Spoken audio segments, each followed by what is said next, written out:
Halo, nama saya Brian Mary Williams. Ini adalah jaringan pada tumbuhan. Yang pertama, jaringan meristematik, yaitu jaringan merupakan yang terus berkembang dengan pembelahan yang tepat. Jaringan ini merupakan penunjang pertumbuhan vegetasi yang utama. Sel-sel pada jaringan meristematik mempengaruhi pertumbuhan dari tumbuhan baik tinggi hingga diameter batang. Bentuk dari sel meristematik adalah kubus dan sel hidup yang memiliki inti sel besar. Ada 3 kategori dari jaringan ini. Di antaranya meristem apikal yang pertama, yaitu terdapat di ujung batang dan akar. Jaringan ini mempengaruhi pertumbuhan tinggi tanaman.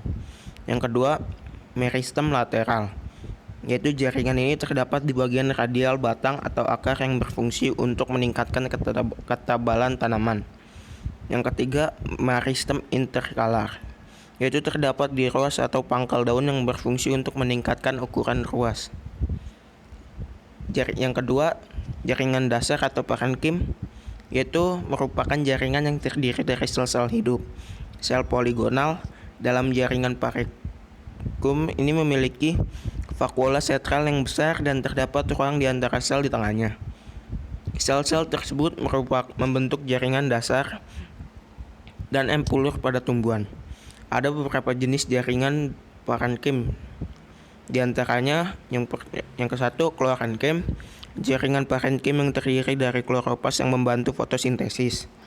Yang kedua, aerenkim, yaitu parenkim yang terdiri dari rongga udara besar yang bertujuan memberikan daya apung. Yang ketiga, sel-sel parenkim lainnya memiliki fungsi sebagai penyimpanan pati pada buah dan sayuran. Jaringan penyokong. Jaringan penyokong terdiri dari 2 jenis jaringan, yaitu kolenkim dan sklerenkim.